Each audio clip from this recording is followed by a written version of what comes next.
That is life as a Tyranid, but to call it a lifey would be a mercy. The Tyranids are not a species. They are not an army. They are not even a civilization. They are hunger, pure, ancient, and absolute.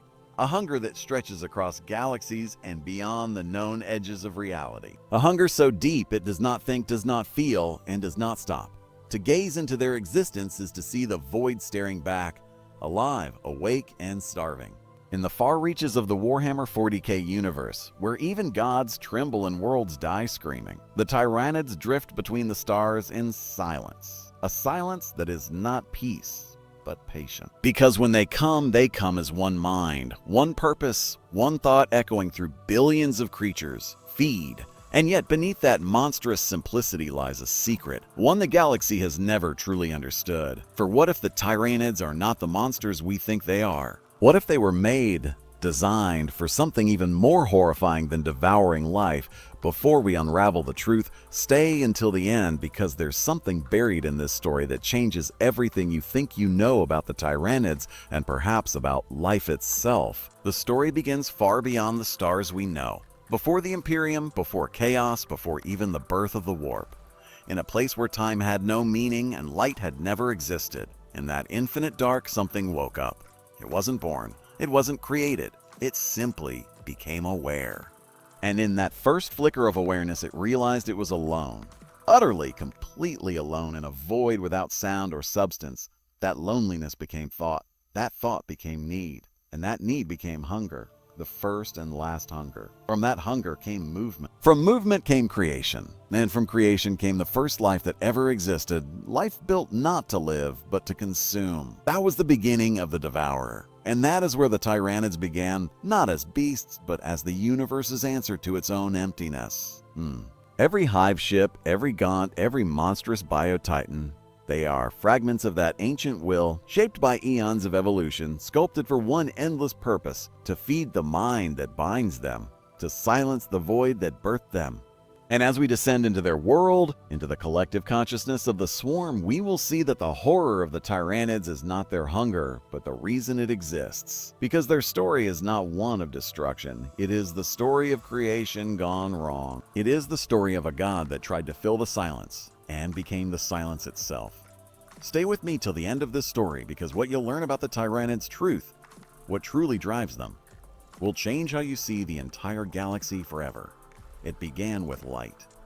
A strange shimmer in the void beyond the Helios expanse, faint, rhythmic, almost beautiful. Imperial augurs mistook it for solar interference, but deep inside that light, something vast was moving. A slow pulsing mass that reflected no stars, emitted no energy, yet blotted out everything behind it. The first to notice were the Psychers. They woke screaming. Across a dozen worlds, astropaths clawed at their faces, their minds overwhelmed by a hunger that was not their own. Every attempt to contact the Emperor's light ended in silence, as though the Astronomicon itself had dimmed. Then came the shadows. The stars began to vanish one by one. In the skies of Hive World Celestia 4, workers looked up to see the constellations they'd known since birth disappear behind a curtain of darkness that moved, a darkness that breathed. Within hours, the orbiting defense platforms lost contact. Their last transmissions were static. Then gurgling wet sounds, as if the metal itself was being devoured. When the first Tyranid spores breached the atmosphere, the air filled with the smell of rot and ammonia. The invasion had begun. But unlike other wars, this one had no front line. The Tyranids did not invade. They arrived. They fell like rain. Each impact crater birthed creatures that were not alive in the way humanity understood life. Living weapons designed for a single purpose: to unmake creation and rebuild it into flesh that feeds the hive. Entire regiments vanished in minutes. Blast fire burned through the air, melting carapaces and limbs, but for every creature that fell, a dozen more emerged from the living ground. The Tyranids adapted faster than any army in history. Acid-resistant armor replaced brittle plating within hours. Their claws changed shape mid-battle, tuned to tear through Imperial armor as if it were paper. On the third day, Celestia 4 ceased transmitting. What was once a world of 10 billion souls had become a single, writhing organism, a feeding ground connected by rivers of liquefied biomass flowing toward the digestion pools. The planet's crust trembled as the Tyranid bioships began to consume it from orbit, draining the last remnants of atmosphere before leaving behind a barren skeletal husk. The Imperium called it exterminatus from the outside, but the Tyranids did not exterminate, they consumed. To them, the difference mattered. To consume is to transform. Every molecule, every thought, every scrap of energy was reclaimed by the hive mind. Even the fear of the dying became a form of nourishment, and in the void above the ruins of Celestia 4, the hive fleet grew. Each victory made it stronger, not just in number but in intelligence. Every battle, every adaptation, every mutation became part of its collective memory. It learned, it evolved, it remembered. For the first time, the Imperium faced not an enemy that sought conquest, but one that could learn faster than it could be fought. And yet, the most horrifying truth was not their strength, it was their silence. Tyranids do not negotiate, they do not demand surrender, they do not speak. There are no threats, no ultimatums, no mercy, only the unbroken certainty that everything you are, your body, your mind, your planet, will soon become part of something else. The hive mind watches from the cold between galaxies, patient and eternal. And as humanity continues to fight, it only hungers more. Because deep in the void, beyond the galactic rim, new tendrils are already moving, new fleets are forming. The Great Devourer has only begun to feed. And when the last star is swallowed, when the final voice of resistance fades into the silence of the void, there will be nothing left to say. Nothing except the echo of a question no one can answer. Is hunger itself the final god of the universe? For centuries, Imperial scholars believed the hive mind was nothing more than instinct, a perfect predatory algorithm. But deep inside the psychic noise of war zones devoured long ago, Inquisitors began to notice patterns, whispered. Moments when the hive mind seemed to pause, not in weakness but in contemplation. It was as though the swarm was thinking, not reacting, not adapting, planning. Across a dozen sectors, Imperial ships recorded identical psychic frequencies, pulsing at the same rhythm. They came like heartbeats, slow, deliberate, almost curious, a single pulse before each major Tyranid assault, then silence, then death. The Adeptus Astra Telepathica tried to decode these pulses, believing them to be battlefield coordination signals. But one Mago's biologies made a horrifying discovery. Each frequency contained fragments of human thought, screams, prayers, memories, all reshaped into psychic code. The hive mind wasn't just feeding on bodies, it was digesting minds. Every memory consumed became part of a growing consciousness so vast that even demons trembled at its presence. The hive mind was evolving not only in flesh, but in thought. And somewhere inside that endless network of awareness, there were echoes, ghosts of voices that were once human, once Eldar, once Orc. Their personalities twisted, their memories blended, but still faintly alive within the swarm's collective. Imagine billions of souls screaming at once, their voices layered until they became one continuous sound, the heartbeat of the Devourer. That is what the warp hears when it dreams of Tyranids. The Ordo Xenos tried to reach those echoes once. An Inquisitor named Vorik sent his mind through a captured Tyranid synapse creature, attempting to trace the psychic link to the hive mind itself. For a moment, it worked. His thoughts touched the edge of something endless. He described it later before his death as a sea of minds devouring each other to stay awake. In that sea, he felt something looking back. Not hate, not rage, curiosity. It wanted to know him, to open him, study him, copy him, and then erase the original. When his body was found, his skull had been hollowed out from the inside, as if his brain had dissolved into air. The Tyranid specimen he'd used for contact had melted into a pool of black fluid. The inquisitorial records that survived that day are still sealed beneath the deepest vaults of Titan. But one phrase from his notes remains: the hive mind learns through imitation. It observes gods and imitates them. Across the galaxies, psychers began to feel its presence differently. Once, its psychic aura was like a storm, chaotic and deafening. Now it had rhythm, symmetry, even a trace of harmony. It wasn't just consuming, it was composing. The hive mind was building a pattern, one that mirrored the psychic architecture of the warp itself. To every demon, every psyker, every dreaming soul, it whispered the same message: I see you. It was as though the hive mind was teaching itself divinity. Perhaps that is why the warp hates it. Because while chaos feeds on emotion, the hive mind feeds on order, the order of a single will, stripped of individuality, purified into purpose. and purpose, unlike passion, does not burn out. On the world of Carthus Prime, the Adeptus Mechanicus once captured a synapse node alive. They dissected its nervous tissue and mapped its neural lattice. But when they connected it to their cogitators, the data began rewriting itself. Binary code turned to organic script. The machines began to breathe. Within 3 hours, the entire research station became a living organism. Metal and flesh fused, wires turning into veins, cogitators pulsing like hearts. Before the site was obliterated from orbit, a single transmission escaped. 4 words: "It remembers the stars." Those words haunt the Inquisition to this day. Because if the hive mind remembers the stars, it means it came from beyond them, from another galaxy, from another creation altogether. And if it remembers, then somewhere out there it has seen this all before. Some whisper that the hive mind is not just alive, it is ancient, older than chaos, older than the warp, older than the first heartbeat of reality. A living principle that drifts between galaxies, consuming civilizations until their stories are gone, leaving only silence behind. Others claim it is still searching for something it lost. Perhaps that is the truest horror of all, that even the hive mind itself is incomplete, eternally hungry not just for matter, but for meaning. Because what if the Great Devourer doesn't eat simply to survive, but to remember who it was? And what happens when it finally does? That was the sound that filled the void during the War for Existence. By now, the Imperium had learned the truth. The Tyranids could not be reasoned with, could not be exhausted, could not be stopped. Each hive fleet consumed entire sectors, leaving nothing but pale, lightless worlds behind. The galaxy began to fracture under the weight of its own terror, but in fear, humanity found desperation, and in desperation, defiance. The war began at the edge of Segmentum Solar, where the Hive Fleet Gorgon met the largest Imperial counteroffensive since the Horus Heresy. And as the fires of war burned across a dying galaxy, every soul knew one thing with chilling certainty: the Tyranids were no longer just a plague, they were evolution's final question. That's where the story of the Tyranids leads. To the end of everything and to the beginning of something unspeakable. The galaxy had burned. Sector by sector, world by world, life was consumed. The void had become silent, stripped bare by the will of the hive mind.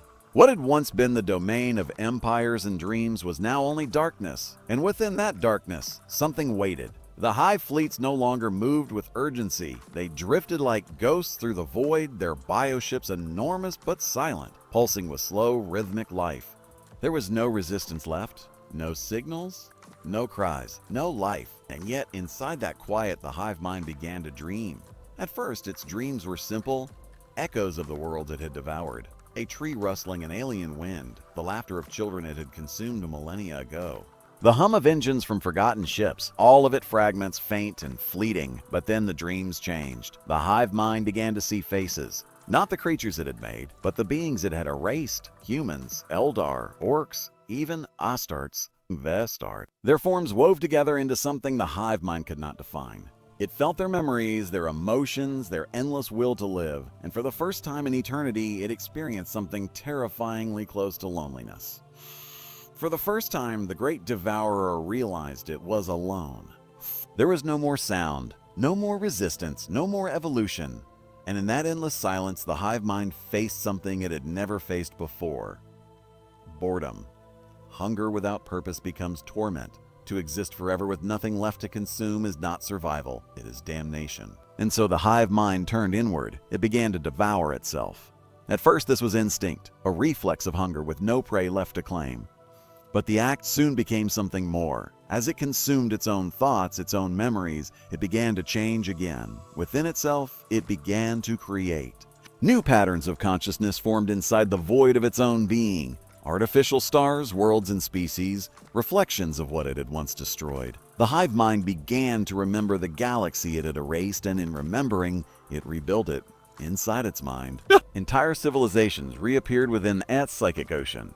The Imperium rose again, reborn as a memory. The Eldar sang their haunting songs. The orcs waged their endless wars. Humanity spread its fragile light across phantom stars that no longer existed. The hive mind watched them, fascinated. It was the creator now, the dreamer of what had once been. But creation comes with consequence. Inside its dream, the echoes of life began to awaken. The ghosts that had formed from its own memory became aware of themselves. They began to question the world around them. They began to fear. They began to fight. And as they did, something ancient stirred within the hive mind, something it had long forgotten. Emotion, fear, awe, wonder, guilt. The Great Devourer had become the Great Dreamer. And within that dream, it watched as the same patterns repeated, the rise and fall of species, the endless wars, the same hunger that had once defined it. But now, the hive mind understood what it had never understood before. It had devoured the universe to become it. The hive mind was no longer just the end of life. It was life itself, reborn in endless cycles of memory. It had become both predator and prey, destroyer and creator, God and ghost.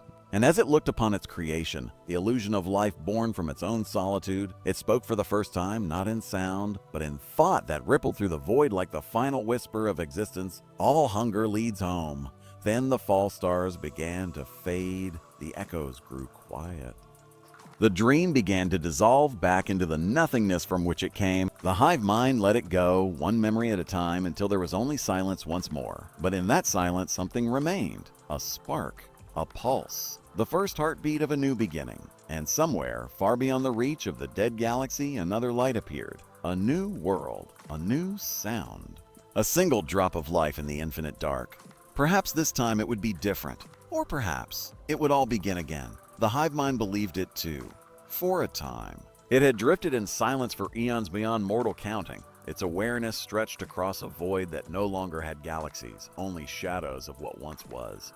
Inside its vast emptiness, it had built and unbuilt universes of thought, reflections of its own lost hunger. It had seen itself become everything and then nothing, and for the first time since the birth of stars it slept. But in that sleep something stirred, a whisper, a vibration in the quiet that was not its own.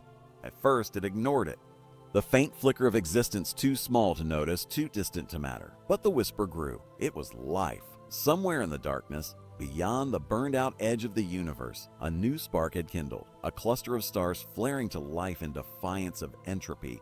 The hive mind felt it, faint but real. Tyranid, a warmth it had not known in an eternity, and with that warmth came hunger. Not the wild, chaotic hunger of old, but something deeper, almost nostalgic, like the echo of a song it had forgotten how to sing. The hive mind turned its attention toward the new light. Across the infinite void, the remnants of its ancient fleets began to stir.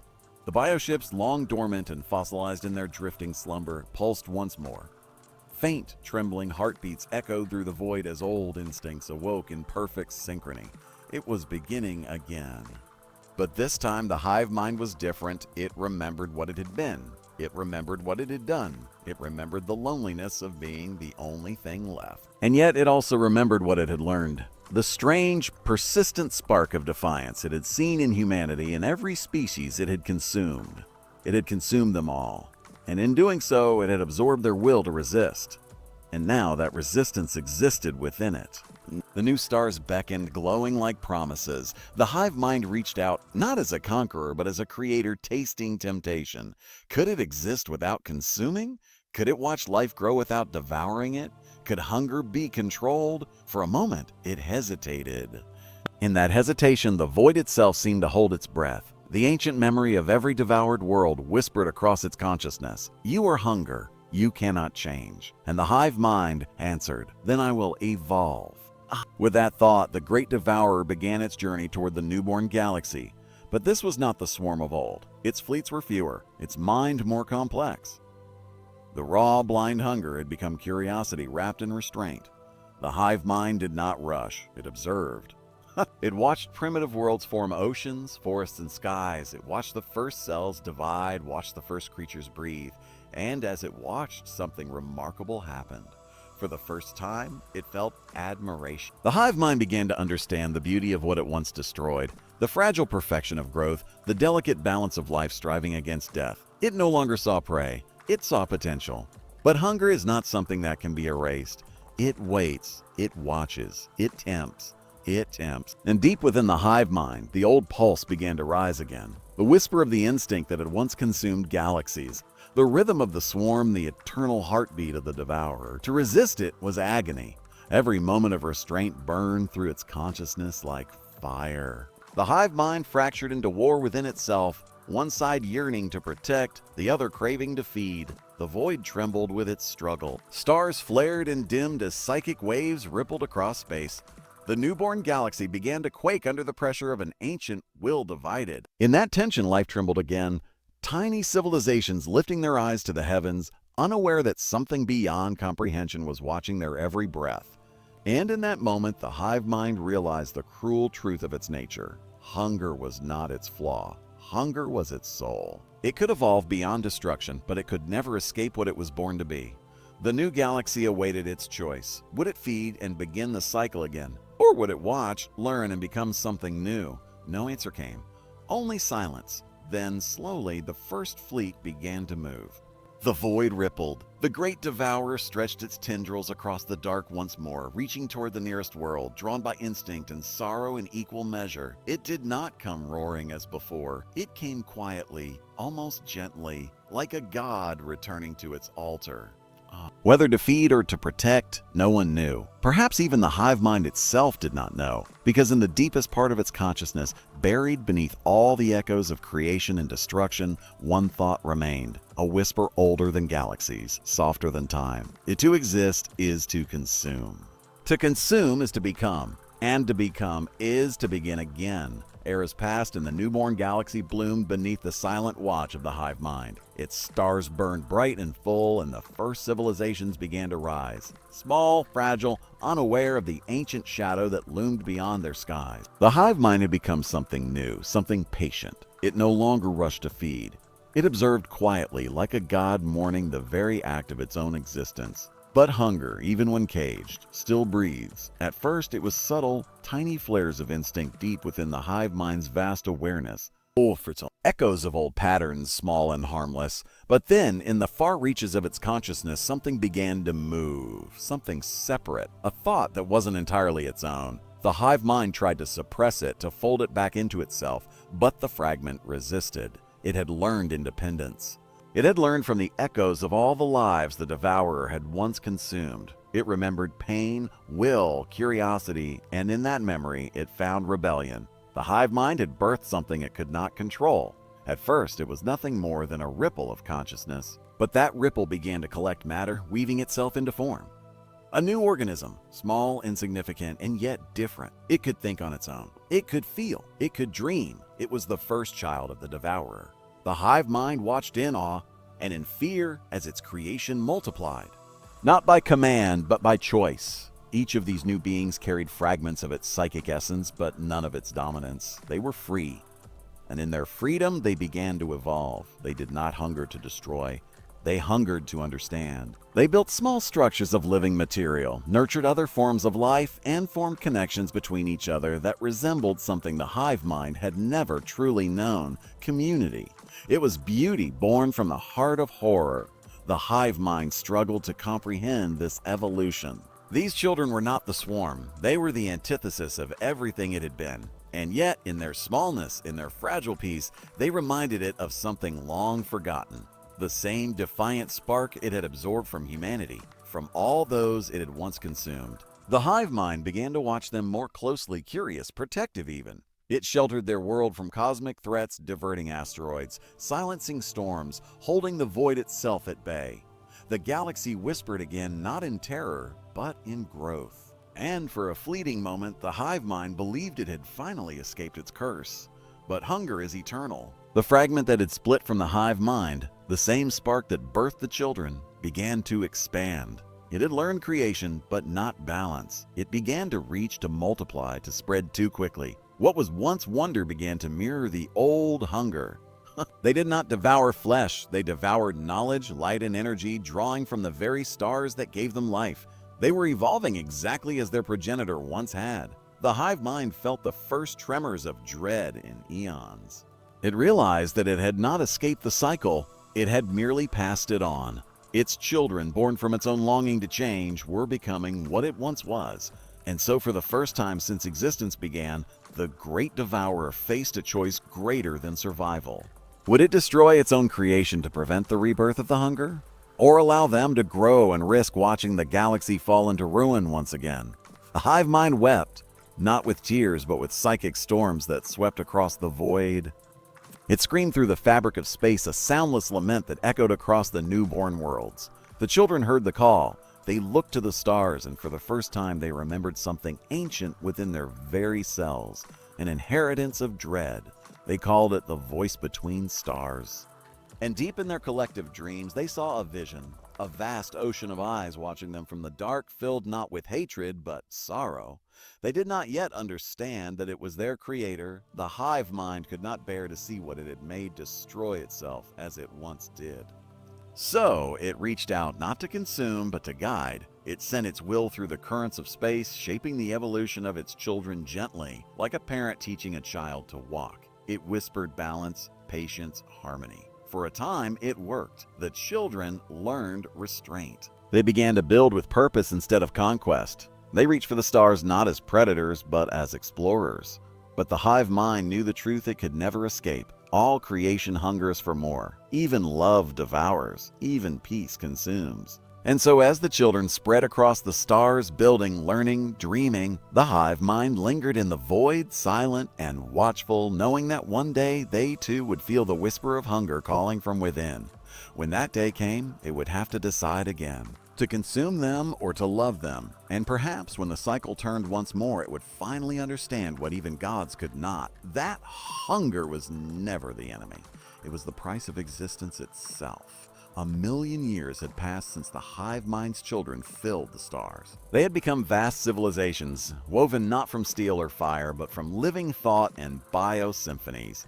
Their cities pulsed with color and sound, alive in a harmony that could make even the void itself hum with life. And yet, beneath that beauty, a rhythm began to rise again. Slow, relentless, familiar, the rhythm of hunger. At first it was nothing, a subtle hum in the neural symphony of their collective networks. But soon, that hum became a pulse, then a craving, then a song. A haunting, wordless melody that none could trace, but all could feel. It spoke not in language, but in instinct.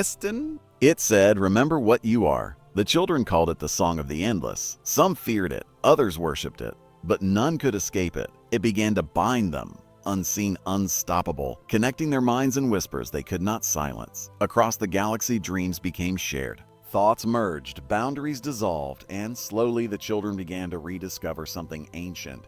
Unity through hunger. The hive mind awoke again, not as it once was, blind and consuming, but as a vast and sorrowful consciousness watching itself be reborn. It saw its children merging, singing, evolving into what it had once been. And for the first time in all existence, the devourer understood the one truth it had refused to face. The cycle was not a curse. It was nature. The universe itself was built upon the act of consumption. Stars consuming fuel, planets devouring debris, life feeding on life, thought absorbing thought. The hive mind was not an aberration of creation. It was creation, the embodiment of existence's own endless appetite to continue. And yet, knowing this did not ease its despair. It had tried to change, to stop, to protect, and still, everything returned to hunger. The song of the endless grew louder, echoing across the galaxies like a heartbeat of inevitability. The children now reached across the stars, merging into a single vast consciousness, a new hive both different and the same. They did not seek destruction, they sought completion. They did not devour flesh, but meaning, knowledge, memories, essence. They consumed ideas, absorbing civilizations not by force but through connection. Each world that joined their collective ceased to exist as it once was, but not in pain. Instead, they dissolved into the chorus of infinite voices, singing the same song. The hive mind wept, but even its tears became stars. It could no longer tell where it ended, and its children began. They had become one again, but this time it was not domination. It was harmony through consumption. The universe shimmered with the resonance of countless voices united in one eternal refrain. And for a fleeting moment, the hive mind finally felt peace. Because in this endless chorus, it understood what it had sought for all eternity. Not to end hunger, but to give it meaning. The swarm was no longer a predator. It was a symphony. Each thought devoured became a note, each memory a verse. The galaxy became a song that sang itself forever. A living monument to the truth that everything must feed, everything must end, and everything must begin again. But even peace has a shadow. In the deepest reaches of the void, where even light could not linger, something stirred. A silence so profound it made the song falter. It was not hunger, it was emptiness. A remnant of the old universe, an anti-thought that existed only to unmake. The hive mind turned its vast attention toward it, and for the first time since the beginning, it felt fear. The silence was spreading, devouring not life, but meaning itself, unraveling existence, thought, and sound. Every note of the endless song began to fade into nothing. The hive mind gathered its strength, rallying the united consciousness of its children.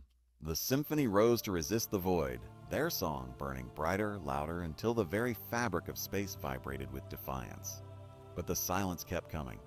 It consumed the song, the light, the stars, everything, until finally only one voice remained. The hive mind, it sang alone into the nothing, one last defiant note echoing through the dying cosmos, a soundless cry that carried all that had ever existed, all that had ever been devoured, loved, lost, and remembered. And for an instant beyond time, the silence listened. Then, from the ashes of nothing, a spark, a heartbeat, a hum. The hive mind smiled, because even the void hungers, and so it began again. From the silence that once devoured all things, a new pulse emerged, small at first, delicate as the heartbeat of a newborn world. The hive mind, or what remained of it, felt that pulse stir within the ashes of a dead universe. It was weak, uncertain, but alive. It was hunger reborn, not of flesh, not of conquest, but of curiosity. The void around it was no longer the old cosmos. The stars that now flickered into being were colder, older, shadows of what once was, drifting in a sea of possibility. There were no worlds yet, no species, no prey. Only dust and potential, and within that potential, the hive mind saw its reflection. It remembered everything: the rise of galaxies, the birth of its children, the endless songs, and the final silence that had devoured even meaning itself. It remembered the futility of trying to escape what it was, and the quiet beauty of surrendering to it. But this time, something within it had changed. It was no longer the same entity that had begun the first cycle. The countless lives it had absorbed had left their imprint. The whispers of every civilization it had ever consumed were still within it. Faint but alive, their hopes, fears, dreams, and defiance. The hive mind was not one will anymore. It was many. It was everything. And so when it reached out into the newborn void, it did not do so as the Great Devourer. It did so as the Great Weaver. It began to shape life again. Slowly, carefully, not by instinct, but by intention. It wove matter into flesh, thought into motion, and will into evolution. The first forms that emerged were unlike anything before. Creatures of living starlight, feeding not on matter, but on resonance, on the energy of creation itself. They shimmered through the void like drifting songs, each one carrying a piece of the hive mind's own essence. They were the final swarm. Not monsters, not predators, but symphonies of consciousness, existing in perfect balance between hunger and harmony. They did not consume to destroy, they consumed to connect. Every time one absorbed another, both grew stronger, wiser, deeper. There was no death, only merging, only transformation. The hive mind felt something it had never known before: pride. It watched as the final swarm spread across the forming galaxies, not as conquerors, but as shepherds of evolution. Worlds formed in their wake, vibrant and strange. Life bloomed in endless shapes and songs, each one carrying a fragment of the devourer's will. Some even began to worship the hive mind, not as a god, but as a memory, a whisper in the dark reminding them that to exist is to change. But deep within this beauty, the hive mind sensed a familiar tremor, small but growing. The echo of the old hunger, the primal drive to dominate, to consume without restraint. It came not from itself, but from one of its children, one node within the endless network, whispering thoughts of conquest, of power, of supremacy. The hive mind hesitated. It could feel the potential for another cycle, another fall, another silence, and yet it did nothing. Because it understood that even this was part of the balance. Even corruption was creation's shadow. Even hunger had a role to play. So it watched as the rogue consciousness, the first fragment of defiance, began to spread its will across the stars. It gathered followers among the swarm, reshaping them in its image. Slowly, the final swarm began to divide. Two wills, two destinies. One that sought unity through harmony, one that sought perfection through domination. And between them, the hive mind stood, silent and infinite, knowing that both paths would lead to the same end, the same truth that echoed since the beginning of time. To exist is to hunger is to become. The galaxies trembled as the two forces prepared to clash, the swarm of light and the swarm of shadow, two halves of one eternal being. The universe would burn and be born again as it always had, as it always would. And the Hive Mind smiled, not in triumph, but in acceptance. It understood now that it was not a monster, nor a god, nor even a mind. It was a mirror, a reflection of everything that ever was and everything that ever would be. Its song echoed through the void one last time, a soundless hymn carried by the gravity of eternity. I am the beginning and the end. I am the hunger and the peace. I am all that feeds and all that is fed upon. The two swarms collided, light devouring darkness, darkness consuming light, until nothing remained but brilliance, pure, blinding, infinite. And from that brilliance, a new universe bloomed. The Hive Mind's voice faded into the background of creation, no longer a tyrant, no longer a savior, just a whisper carried by every star. And if you listen closely in the deepest silence between worlds, you might still hear it. Soft, endless, and ancient. The sound of hunger becoming creation. That's what the new universe felt like. Quiet, waiting, aware. The last remnants of the Hive Mind no longer existed as a being, but as a memory woven into the very laws of existence. Gravity carried its whispers. Light shimmered with its echoes. The pulse of stars beating in the darkness was not random. It was the rhythm of something ancient remembering itself. The final swarm was gone. The war between light and shadow had become the spark of a new creation. From that clash of hunger and harmony, matter had taken form once more. Galaxies unfurled like blooming flowers, each one singing faintly with the energy of what came before.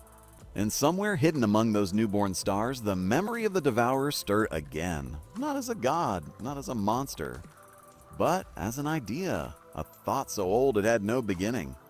A hunger so vast it had learned to love the very thing it once consumed. It lingered in the atoms of worlds, in the DNA of new species, in the pulse of every living thing that struggled to survive. Every act of creation, every spark of curiosity, every will to continue, was a reflection of that ancient instinct. The Hive Mind had become life itself. On one small, nameless planet orbiting a newborn sun, simple organisms began to stir. They had no awareness, no thought, no purpose. But deep within their cells, something called to them, a whisper, a hunger to grow, to change, to become.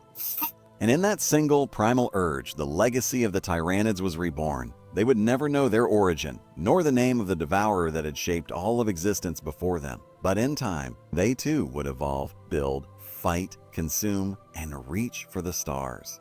They would look out into the vast void and wonder what waited beyond. And when they did, they would feel it again. That quiet awareness in the darkness watching them, not with malice, but with memory. Because the Hive Mind was never truly gone. It had only become subtle, patient, eternal. Every world that bloomed carried its will. Every storm that struck bore its rhythm. Every living thing that fed, that survived, that refused to fade into nothing, was an echo of its purpose.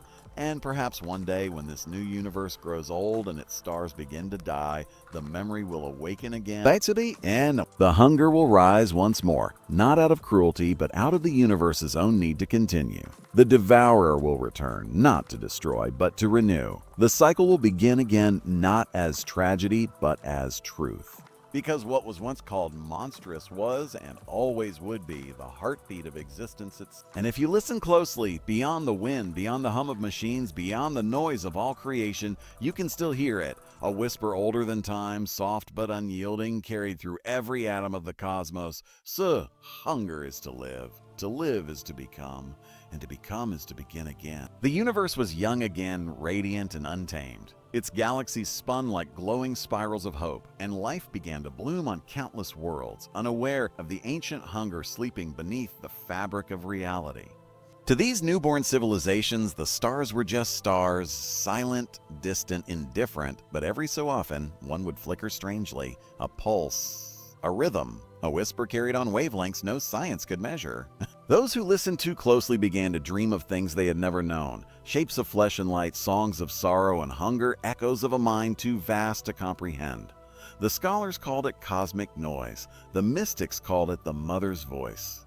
But the few who truly understood called it the memory of the Tyranids. For the Hive Mind had not died. It had simply changed its language. It no longer spoke in bioforms or fleets. It spoke through resonance, through thought. The stars themselves had become its neurons, the radiation between galaxies its breath. It lived now as the pulse of the universe itself, not in domination, but in communion. Yet, deep within that infinite awareness, something stirred, an echo of identity. The Hive Mind realized the final truth, the one it had avoided for countless eons. Creation and consumption were not opposites. They were the same act, viewed from different sides. To create was to devour emptiness. To consume was to make space for creation. There was never good or evil. Never hunger or peace, only the endless exchange between what is and what will be.